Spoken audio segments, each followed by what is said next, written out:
Is Michael Chandler one of the greatest lightweights of all time? The former three-time Bellator lightweight champion is an enigma, a man so ridiculously talented that he could beat any fighter on his day. Yet he always chooses to fight without any regard for defense to give MMA fans their money's worth. A wrestling ace with hands of stone, Chandler can beat his foes anywhere, and his resume is a testament to his mixed martial arts prowess. From Bellator to the UFC, let's dive deeper into the epic rise of Iron Michael Chandler. Born in High Ridge, Missouri in 1986, Michael Chandler grew up in a hard-working blue-collar household where professionalism was greatly valued, something the MMA star attributes to his success in the fight game. An accomplished American footballer and wrestler in high school and college, Chandler has 100 wins as a collegiate wrestler, and he's a four-time NCAA Division I qualifier. While he may not be the most successful of wrestlers, he was arguably the most hard-working out of the lot, and his professionalism paved the way for his early success in MMA.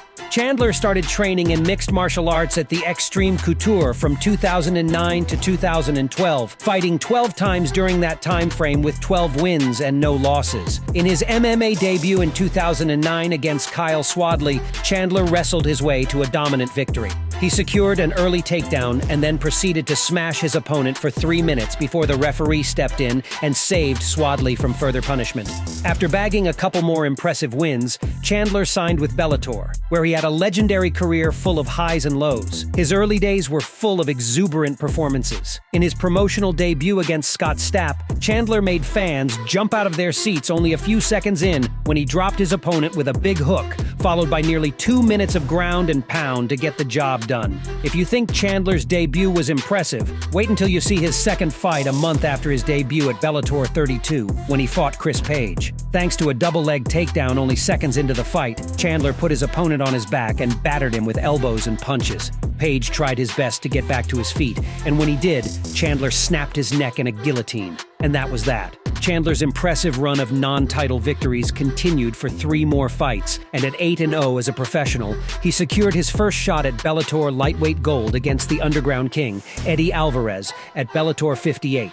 The fight was a banger. In the opening round, Chandler showcased his striking prowess by outworking Alvarez with jabs and solid technique. But Alvarez made a comeback in rounds 2 and 3 when he started to get a bit more comfortable trading shots with Chandler on the feet. He even had Chandler in a world of trouble in the 3rd round. In the 4th round, however, Chandler turned the tables on the champion, dropping him with a piston of a right hand halfway through, before jumping on him and finishing the job with a rear naked choke. The champion had a name, and it was Michael Chandler. In his very next fight, Chandler faced Akira Gono in a non-title bout at Bellator 67. The fight wasn't even close. Chandler walked his opponent down from the beginning, and only 40 seconds into the fight, dropped the Japanese with a thunderous right hand, before finishing the job with ground and pound. In his next 2 fights, Chandler defended his lightweight title twice, against Rick Hahn, and most notably, against David Rickles at Bellator 97. Chandler's strategy against Rickles was pretty much what he'd been doing his entire career, pressing his opponent with his nippy and powerful punches. Only half a minute into the fight, Chandler dropped Rickles with a lightning-fast right hook, before swarming him with punches in bunches to finish the job. That's when his career took a 180-degree turn. In his next 3 fights, Chandler lost his lightweight title to Eddie Alvarez, before losing twice to Will Brooks, once for the interim lightweight title and once for the vacant lightweight belt, after Alvarez signed with the UFC. For a fighter who hadn't tasted defeat, 3 consecutive losses were a test of his resolve, and he didn't crumble under pressure and expectations, bouncing back into the win column with a couple of solid wins against Derek Campos and David Rickles to earn another shot at Bellator lightweight gold, this time facing Patricky Pitbull in a vacant title fight at Bellator 157.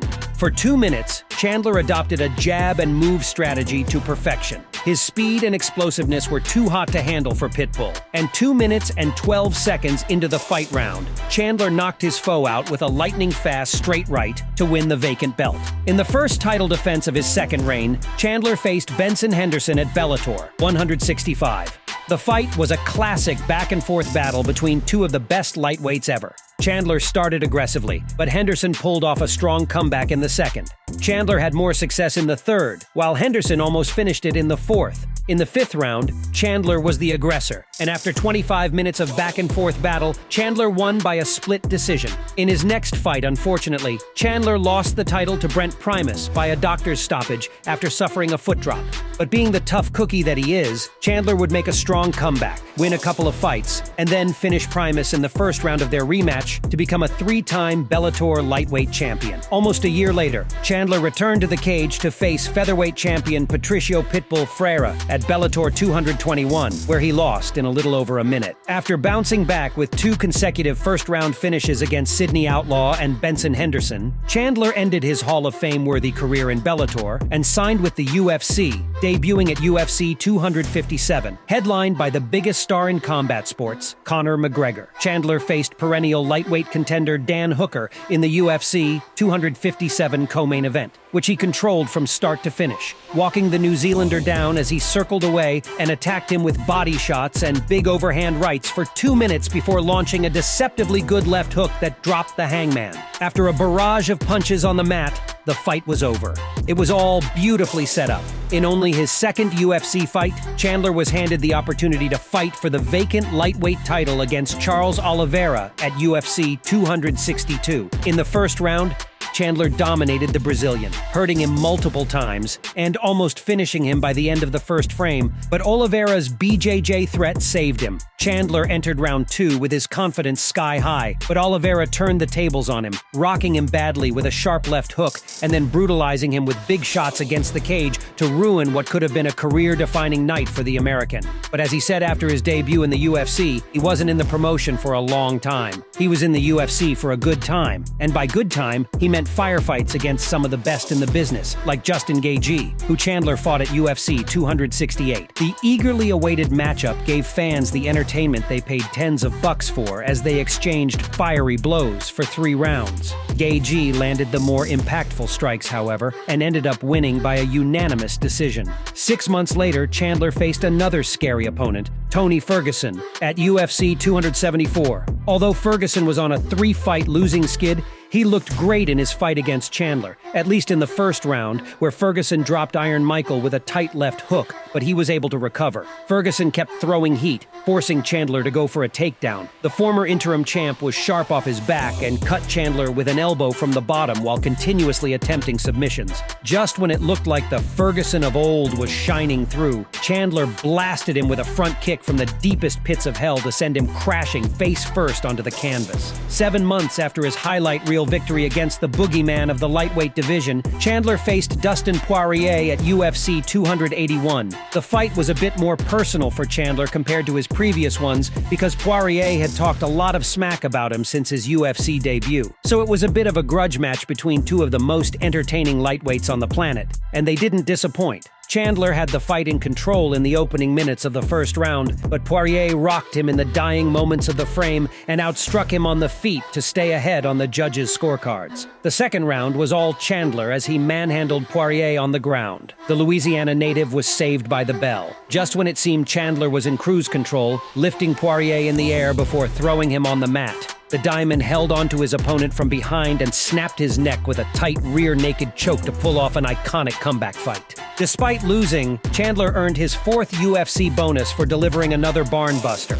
The former Bellator champion's UFC career has been anything but easy, and if all goes well, he'd be locking horns with another former champion by the end of this year or early next year. That is if Conor McGregor mends his ways and gets serious about fighting. But even without McGregor on his resume, Chandler is one of the greatest lightweights in history, and his legacy is already cemented. Where do you rank Michael Chandler among the lightweight GOATs?